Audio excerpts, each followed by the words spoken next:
Olá a todos vocês, espero que todos estejam bem, bem respeitando as normas, né, das instituições do Ministério da Saúde, a Organização Mundial da Saúde, tentando passar por esse momento de pandemia da melhor maneira possível.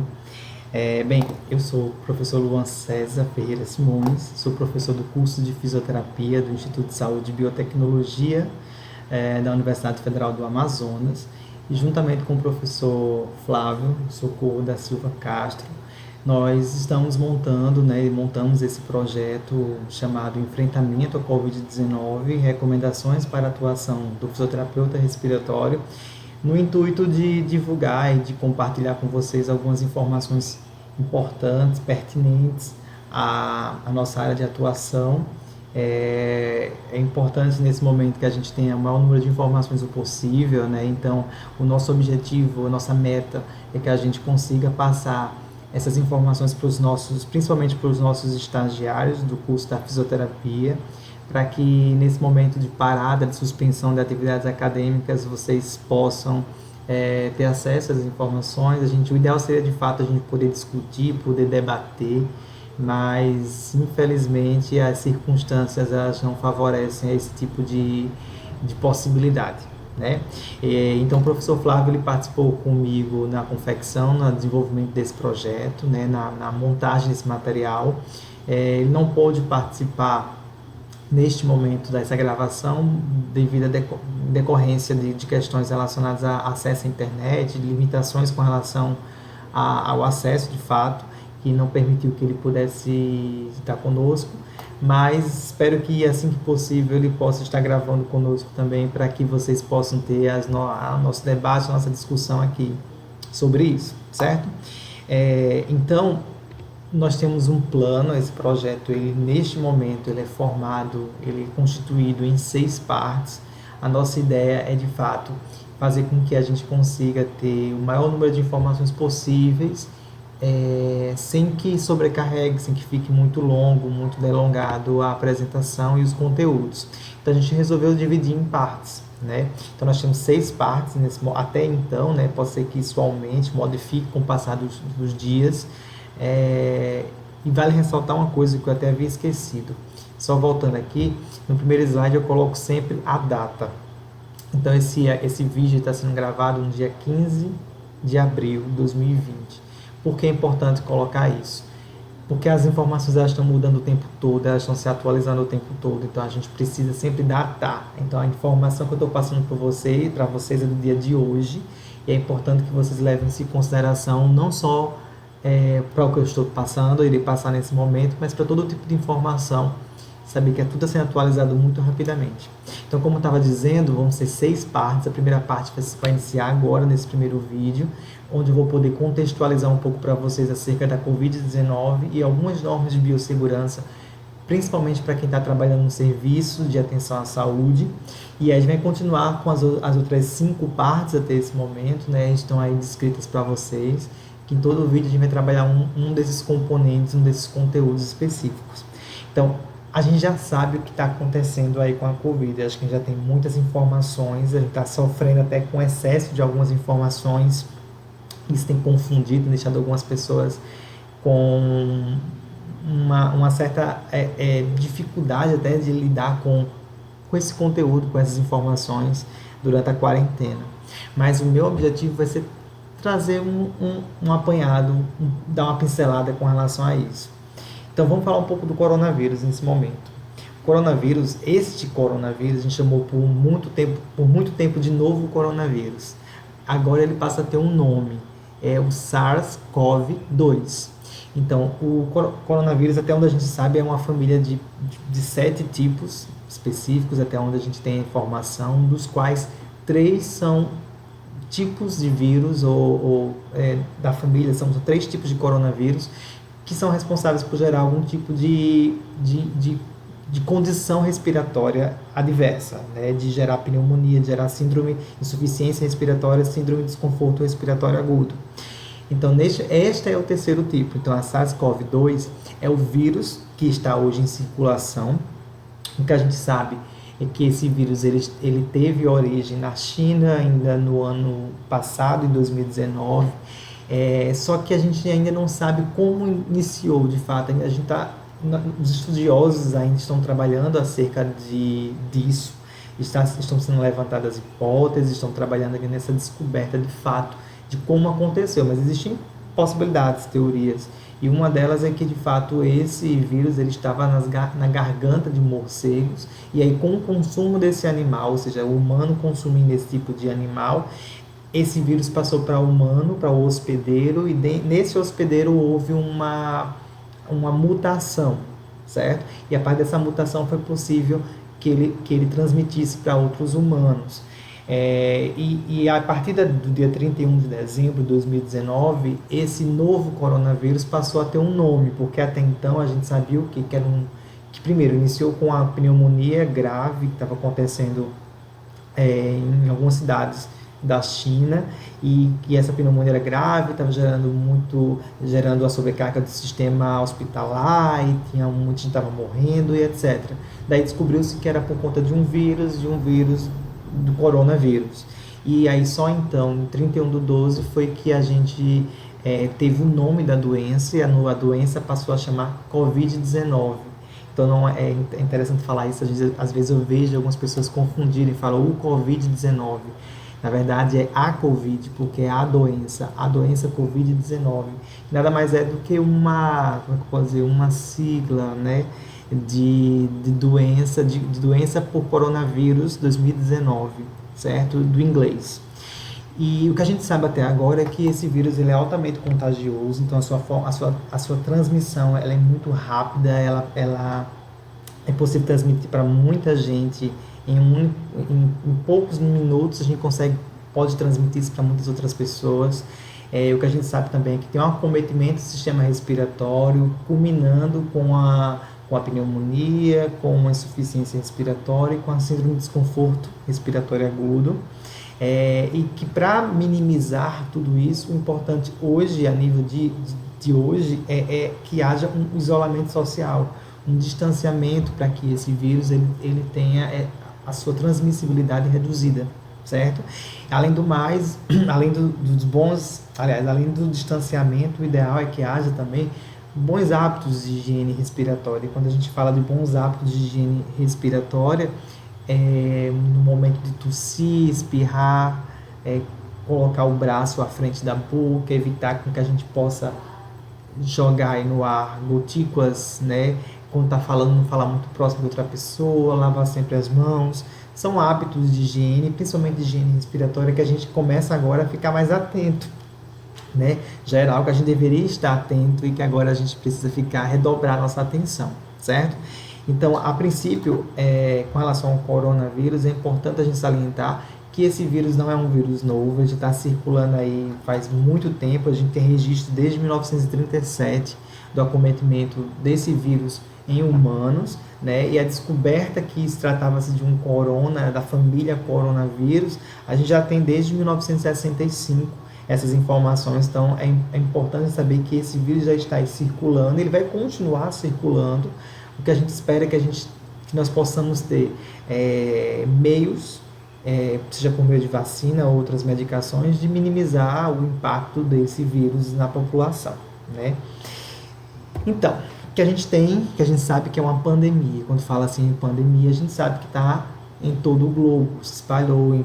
A gente pode ver nessa imagem, o vírus está presente em todos os países do mundo, com maior ou menor impacto. Hoje, na data de hoje, nós temos registrados quase 2 milhões de pessoas infectadas pelo coronavírus, são mais de 128 mil mortes, e no Brasil a gente tem informação também de hoje, do Ministério da Saúde, que são 25.758 casos. A gente sabe que tem uma subnotificação imensa, porque a gente não está fazendo testagem em massa. Isso é um grande problema, isso não vai ser discutido nesse momento, e que o número de mortes ultrapassam as mais de 1.500 mortes, né? Então essa informação ela é de hoje.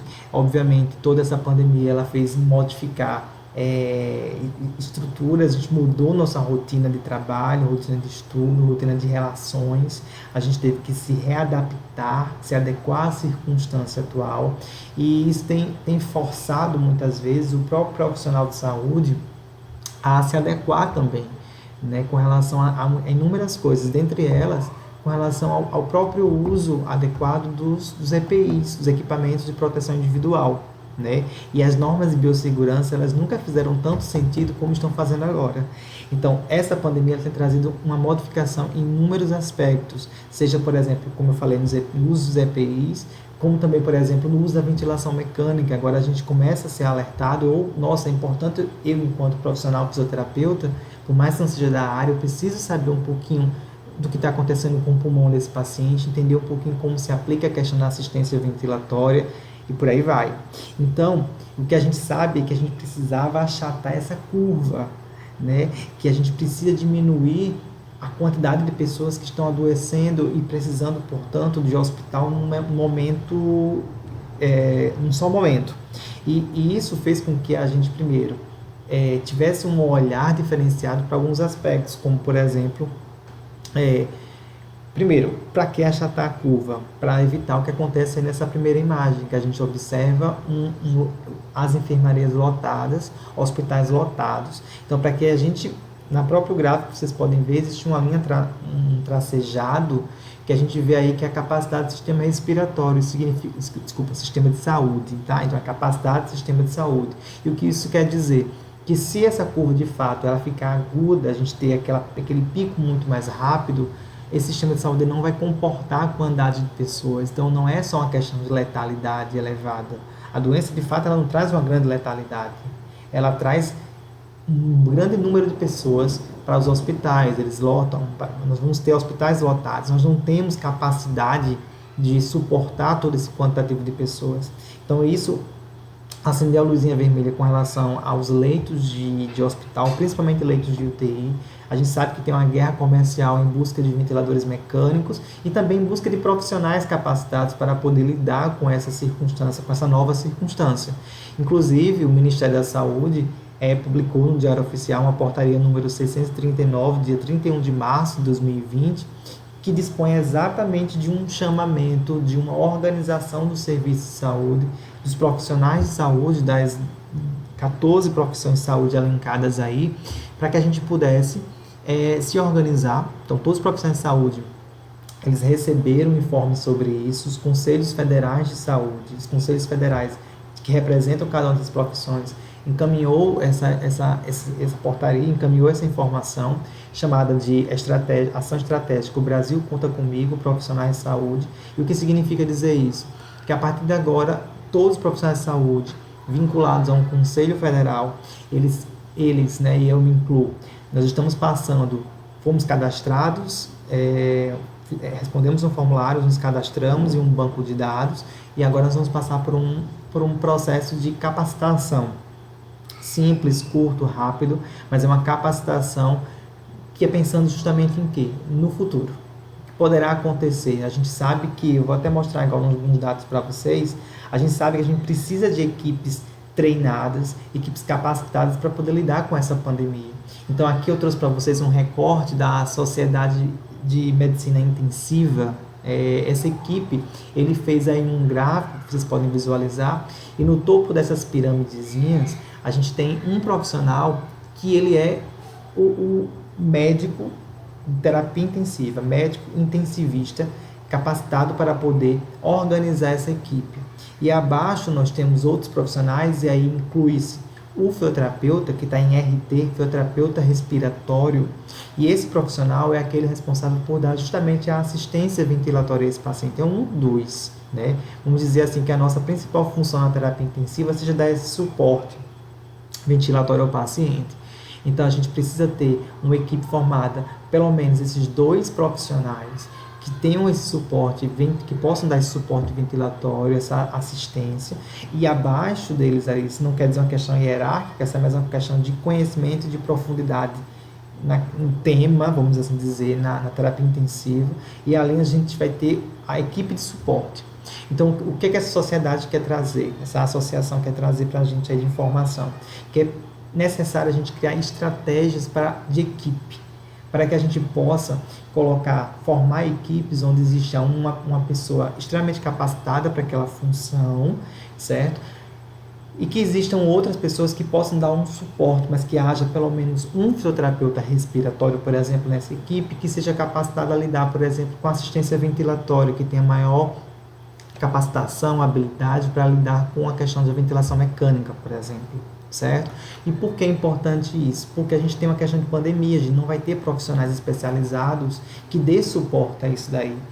Então a gente precisa não ter todos os fisioterapeutas respiratórios de terapia intensiva em uma única terapia intensiva. A gente precisa dispersar como é que eu posso dizer, colocar esses profissionais em inúmeras outras equipes para que eles possam coordenar, dar um suporte mais apropriado a essas equipes. Então essa estratégia aqui é muito importante porque a gente consegue dar uma cobertura maior aos pacientes que precisam do nosso atendimento, certo? E aí é importante falar isso porque se a gente for pegar, por exemplo, as matérias mais recentes, a gente vê, por exemplo, na Itália, 6,4 mil, ou seja, 6.400 profissionais de saúde foram infectados pelo vírus. E mais, existe uma estimativa, vamos dizer assim, um risco de 2,6 milhões de profissionais de saúde estão correndo risco de serem infectados. Tem um risco acima de 50% de receberem, de estarem infectados, de serem infectados, melhor dizendo, com o coronavírus, certo? E quando eu puxo isso para o Amazonas, a gente já sabe que a título de agora, o Amazonas já tem mais de 40 profissionais de saúde que estão contaminados com a Covid-19. E o que eu quero dizer com isso? Que é importante a gente ter gordura para poder queimar. E quando eu falo gordura para poder queimar, é ter profissionais capacitados, habilitados, prontos para numa situação de emergência que pode acontecer, certo? Esses profissionais estarem prontos para poder lidar com essa circunstância, com esse tipo de atendimento e com a atenção a esse profissional, certo? Então, isso justifica um pouco do que eu estou querendo discutir aqui com vocês nesse projeto, a necessidade da gente poder discutir cada vez mais, conversar um pouco mais sobre a questão da Covid, como o fisioterapeuta ele pode atuar nesse cenário, certo? E aí, eu já vou começar a entrar um pouquinho agora no tema nesse nosso primeiro momento, que é sobre como a gente pode se proteger, então, e evitar que nós sejamos contaminados, ou minimizar essa possibilidade. Primeiro, eu preciso entender como é que quais são os meios possíveis de transmissão, de contaminação que a gente pode ter. Então, existem 3 meios de transmissão possíveis, não exatamente para o coronavírus, tá bom? Não exatamente para a Covid-19. Estou falando de um modo geral. O primeiro é a transmissão por contato. E essa transmissão de contato é como o próprio nome já diz. Contato é a proximidade. E esse contato ele pode ser um contato direto ou indireto. A transmissão por contato direto, ela está relacionada ao contato de uma pessoa infectada e eu ter contato com essa pessoa.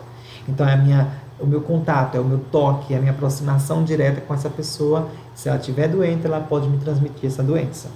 Esse contato indireto é por meio, geralmente, de um objeto. Então, a pessoa doente, ela tocou, contaminou um objeto, e eu, que não estou doente, vou lá e pego aquele objeto e me contamino com aquela doença, tá? Então, esse é o primeiro meio de transmissão, que é o mais comum, transmissão por contato. O segundo meio é a transmissão por gotículas, por meio de gotículas. Quando eu falo de gotículas, são gotículas que vão vir a partir do espirro, da tosse, da fala, muitas vezes. E também a transmissão por gotículas, ela também ocorre de dois modos, tanto pelo modo direto, como também por um modo indireto. Então, ela também é um tipo de contaminação por contato. A questão é a proximidade, por exemplo, se eu estiver conversando com vocês próximo, com um distanciamento menor do que 2 metros, o que pode acontecer é que durante a minha fala eu posso me empolgar um pouco mais, eu posso soltar gotículas, essas gotículas irem para a mucosa da pessoa que está à minha frente, por exemplo. Se não tiver nenhuma proteção, aquela mucosa exposta, ela vai receber aquela gotícula que pode estar infectada, aquelas gotículas que podem estar infectadas, e aí vir a ter a doença, certo? E a maneira indireta de transmissão por gotículas é também através de um objeto, por exemplo. Eu estando falando em cima de uma superfície, por exemplo, de uma mesa, de algo do tipo, solto gotículas ali em cima, se aquele Se aquele patógeno, se aquele vírus, por exemplo, ele for um vírus de uma duração, de uma virulência maior e tem uma duração maior naquela superfície, se eu passar a mão ali por cima, por exemplo, eu posso vir a me contaminar, certo? Então, essa é a maneira, a segunda modo de transmissão. O terceiro seria a transmissão pelo ar, que parece bastante com a transmissão por meio de gotículas. Só que nesse caso, nesse terceiro modo de transmissão, eu estou falando de gotículas muito pequenas. São gotículas menores do que 5 microns, certo? 5 microns significa dizer que ela é muito pequena. E essas gotículas, elas ficam suspensas no ar por muito mais tempo, porque elas são muito leves. E o que acontece? Quando eu adentro naquele espaço onde há esse meio contaminado, o que acontece? Eu vou inalar aquele ar e aquelas gotículas, aquelas micropartículas, elas vão entrar na minha via respiratória e eu vou vir adquirir a doença também. Esses três modos de transmissão, vale só ressaltar que a transmissão pelo ar, que é menor que 5 microns, geralmente são em procedimentos ou em condições que gerem liberação de aerossol, certo? Então, quando eu falo gotículas menores que 5 microns, estou falando de aerossol, ou seja, é aquela gotícula tão pequenininha que a gente não consegue nem observar, certo? De tão pequena que ela é, a olho nu a gente não consegue visualizar. Então, quando eu penso aqui na Covid-19, se a gente for imaginar, a gente não tem ainda certeza do modo de transmissão, quais são os modos de transmissão que esse vírus ele tem, certo? Mas se a gente for analisar bem, as três possibilidades elas se adequam ao Covid-19. Então, eu tanto posso transmitir por meio do contato, se eu, por exemplo, espirrar na minha mão, depois apertar a mão de alguém, ou passar a mão em algum objeto, e esse objeto parar na mão de outra pessoa, essa outra pessoa ela pode se contaminar. Do mesmo modo que se eu estiver falando frente a frente com você, você sem proteção e eu sem proteção por máscara, por exemplo, eu posso eliminar uma gotícula e terminar indo na sua mucosa. E o terceiro modo, pelo ar, é se eu estiver no hospital, eu contaminado, e for realizar algum procedimento, como por exemplo uma intubação, e naquele procedimento não for tomado os devidos cuidados, geralmente acontece durante o procedimento, sair uma grande quantidade de aerossol. E aí esse aerossol ele fica ali no ar por um determinado período de tempo e aí a gente vai ter a contaminação. Então a gente tem a possibilidade de ter transmissão da Covid-19 através de três modos, mas ainda está sendo analisado todas as possibilidades. A princípio, ainda a gente não pode afirmar exatamente isso, certo? Mas é uma suspeita. Então, o que é que a gente pode fazer para minimizar de fato essa possibilidade de transmissão? Bem, existem 4 possibilidades. Uma são com as precauções de isolamento. Quando eu falo em precauções de isolamento, estou falando de aquela pessoa, a gente tem que ter cuidados, na verdade nem precaução de isolamento, é precaução de contato. É tomar cuidado com o contato. Preciso fazer essa correção. O primeiro tópico, precauções de contato.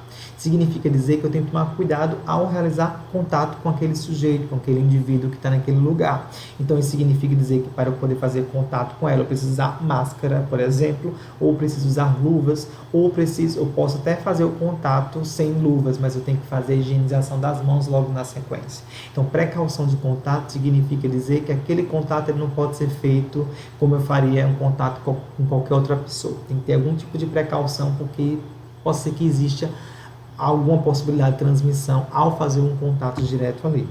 O segundo momento é a higiene das mãos. A gente já sabe hoje em dia que a gente tem discutido muito sobre a lavagem das mãos. Esse é um método, um dos métodos mais efetivos na quebra da transmissão da doença, é a lavagem das mãos. É super importante a gente ter isso. E aí vocês têm que ver novamente como é que faz o procedimento de lavagem, lavar as mãos com todas as etapas necessárias para uma boa lavagem das mãos. Terceiro ponto são os equipamentos de proteção individual, que são os EPIs, que vão ser discutidos aqui mais adiante. Então, os EPIs são os meios que a gente tem de proteção. A gente tem a precaução de contato, a gente lava as mãos, mas a gente também precisa de uma proteção, a gente precisa de uma barreira. E os EPIs eles vão servir como essa barreira para a gente poder evitar essa transmissão.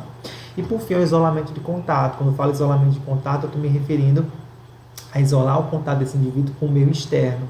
Então, muitas vezes se refere não só primeiramente, o ideal seria um espaço fechado somente para aquela pessoa, com um quarto isolado, com um espaço que tivesse algum tipo de isolamento respiratório, inclusive, certo? A gente sabe que numa situação de pandemia é muito difícil a gente conseguir isolamento respiratório para todos os indivíduos, isolamento de contato para todos os indivíduos. Então, o importante é que haja naquele espaço, por exemplo, somente pessoas com suspeita da Covid, por exemplo. Ou, no mínimo, um distanciamento, ou não, tem que ter no mínimo um distanciamento entre os leitos, tem que ter alguma coisa entre os leitos para que evite uma transmissão mais importante ou que evite qualquer tipo de contaminação, enfim, qualquer tipo de contato. Então, esses são os 4 pontos mais importantes que a gente tem para quebrar os meios de transmissão ou minimizar esses meios de transmissão que a gente tem da Covid, do nosso coronavírus, tá certo? E aí, eu vou trazer algumas orientações. As primeiras orientações são relacionadas com o serviço. Então, em primeiro lugar, todas as pessoas que chegam ali, sejam pacientes ou seus acompanhantes, essas pessoas elas estão com suspeita, elas estão com sinais de doença respiratória, é importante que elas façam uso de máscaras cirúrgicas, aquela máscara simples, certo? Muita gente está usando máscara de tecido, né? É importante, já estiver fazendo uso, beleza, mas não deixar essas pessoas sem máscara, tá? Então, acompanhantes e o próprio doente, chegando no seu serviço, ele deve usar máscara. Pacientes devem ficar em quartos separados, como eu falei para vocês, isso é difícil de acontecer muitas vezes, considerando um volume aumentado de pacientes com doenças respiratórias ou com sinais e sintomas respiratórios. O importante é que o ambiente ele seja arejado, ele tenha a possibilidade de renovação de ar. Esses leitos ele devem ter no mínimo 1 metro de distância de um leito para o outro, o ideal que fosse 2 metros, mas o mínimo deve ser respeitado esse 1 metro. O uso de equipamentos, como por exemplo o inalador, como estetoscópio, por exemplo, se eu estou usando com o paciente José, eu não poderia usar isso com a paciente Maria. Isso é um meio de transmissão, certo? De contato indireto de um paciente para o outro. Então, o ideal é que tivesse somente o estetoscópio do João e ter um estetoscópio para Maria. Isso também nem sempre é possível. Então, aí já entra uma outra questão, que é a higienização dos materiais. Então, é o próximo tópico. Importantíssimo fazer a limpeza de todos os materiais e superfícies, fazer a desinfecção do espaço, é extremamente importante. Então, a infecção ela é geralmente feita por álcool a 70%, mas pode ser feito, por exemplo, com água oxigenada ou com hipoclorito a 1%. São meios também de fazer desinfecção que são meios seguros, tá? Então, tanto álcool, certo, como hipoclorito são meios bem seguros de fazer a higienização e desinfecção de materiais e superfícies. E aí, gente, evitar transporte para outras alas.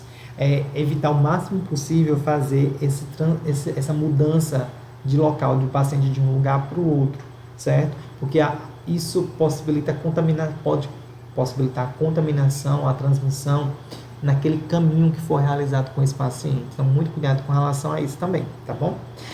Com relação aos profissionais de saúde que estão no serviço, é importante sempre, a gente já sabe, usar calçados fechados durante o expediente, sempre retirar adornos como alianças, pulseiras, relógios, cordões, brincos, ficar limpo, sem nenhum tipo de adorno, máscara cirúrgica sempre, não só quando está fazendo algum procedimento, mas enquanto estiver no seu serviço, o ideal é estar fazendo uso de máscara simples, realizar descarte dessa máscara cirúrgica sempre que ela estiver suja ou úmida, certo? Nunca reutilizar a máscara cirúrgica, então uma vez,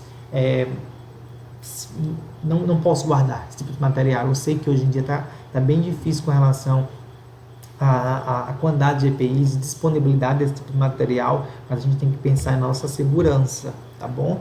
Cuidado com relação a isso, sempre tem que desprezar a partir do uso. Se você deixou em algum momento, saiu, depois voltou, não pode mais ser utilizada aquela máscara, tem que fazer a troca.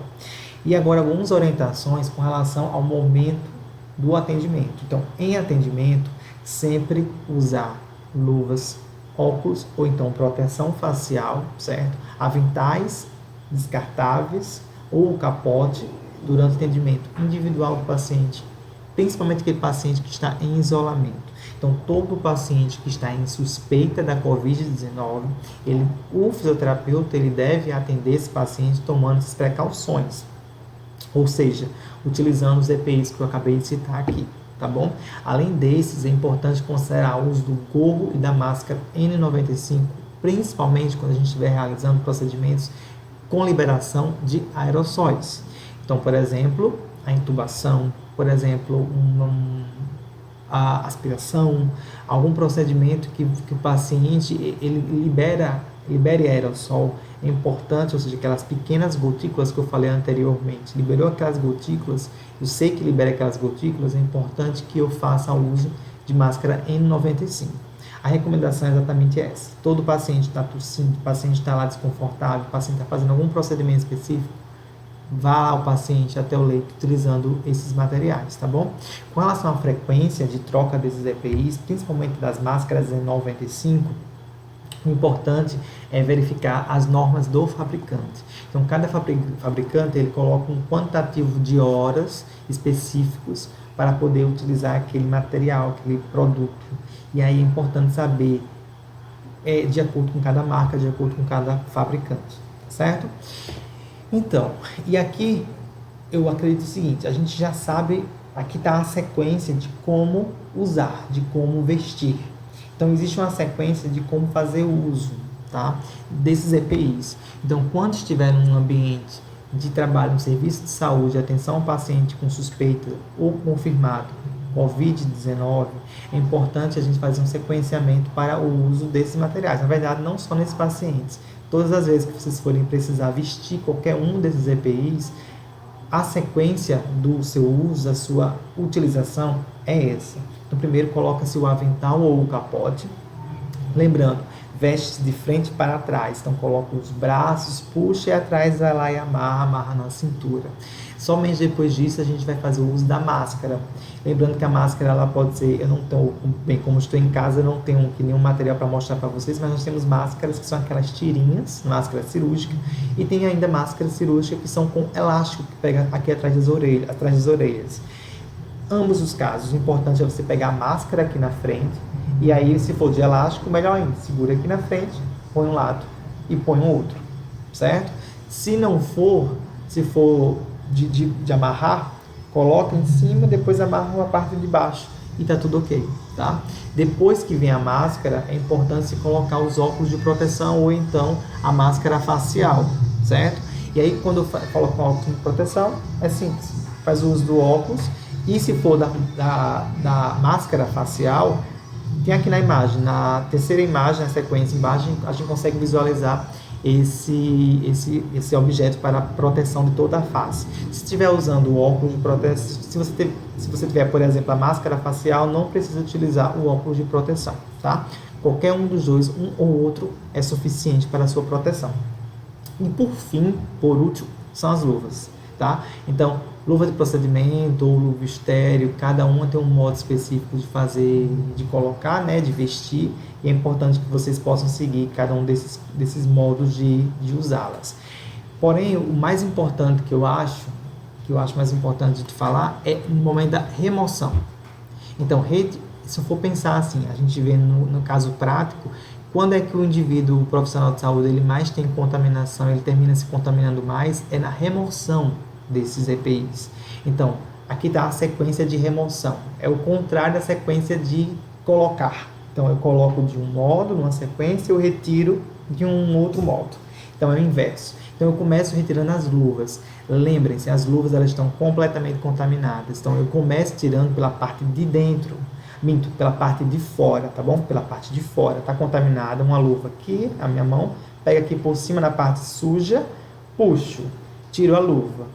A luva suja fica nessa minha outra mão. E depois, aqui com a minha mão livre, essa mão com luva e a outra luva aqui, eu faço por dentro e puxo a luva para cima, como está aqui nessa imagem, guardando a luva de uma mão dentro da outra, tá bom? Então, depois que eu estou com as minhas mãos livres, eu vou tirar o meu óculos de proteção.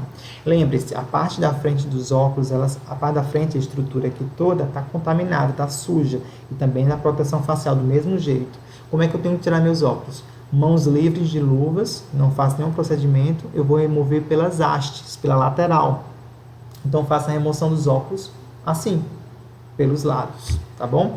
E outra coisa, muito importante que eu não falei, é interessante que você deixe ao lado, já deixe pronto um lugar onde você possa desprezar ou guardar esses óculos. uma bandeja que você possa depois usar para limpar, enfim.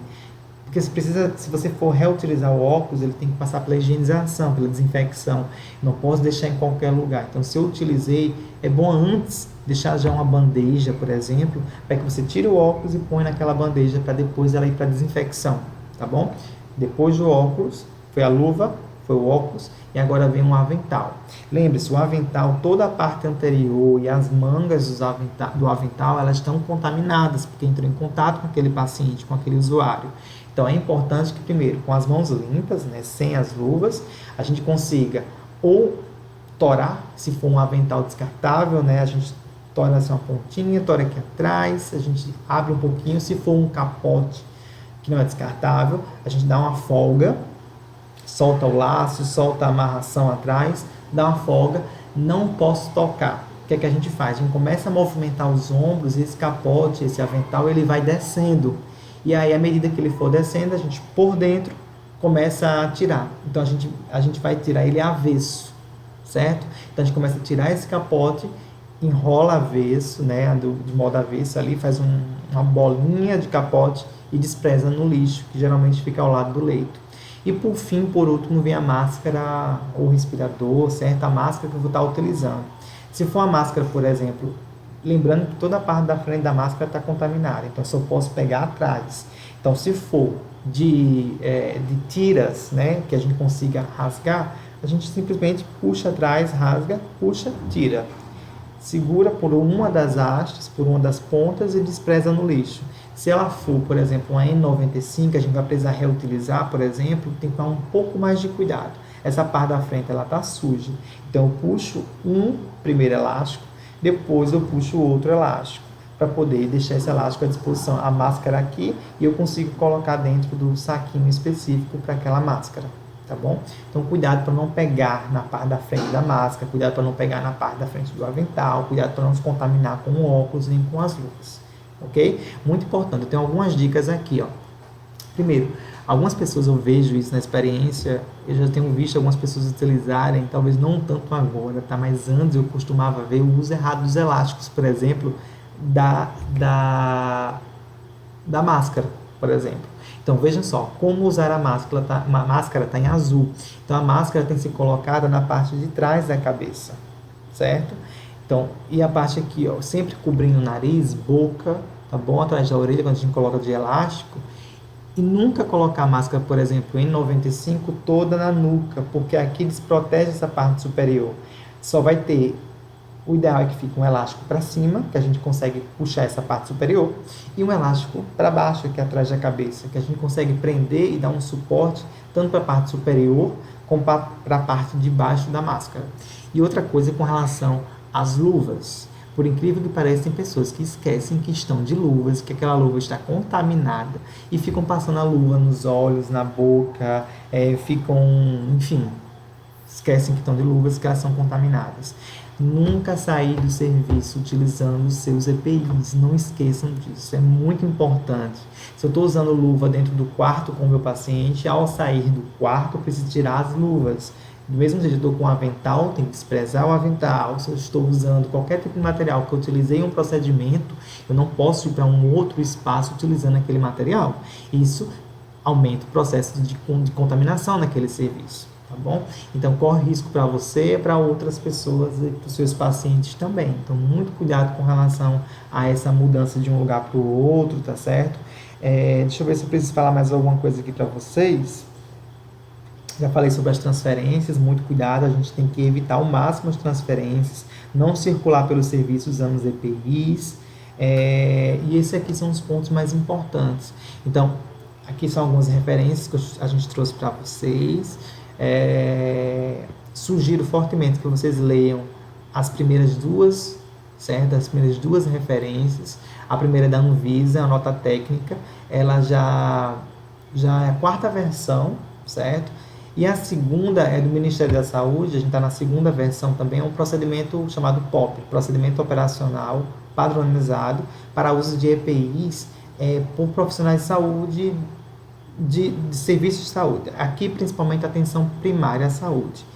O primeiro tópico de referência da Anvisa é para profissionais que estão em serviços, todos os serviços de assistência. É muito interessante que vocês façam a leitura deles dois, tá bom? Deixa aqui os nossos contatos, tanto do meu, que é o último e-mail, como o primeiro e-mail, que é do professor Flávio, para que, se vocês precisarem, possam fazer contato conosco e tirar alguma dúvida, enfim. Então, o nosso objetivo, acho que eu já falei tudo que eu precisava falar para vocês. Essa é a nossa primeira parte desse momento de discussão, debate. Se vocês tiverem dúvida, podem mandar perguntas, que assim a gente for gravando novos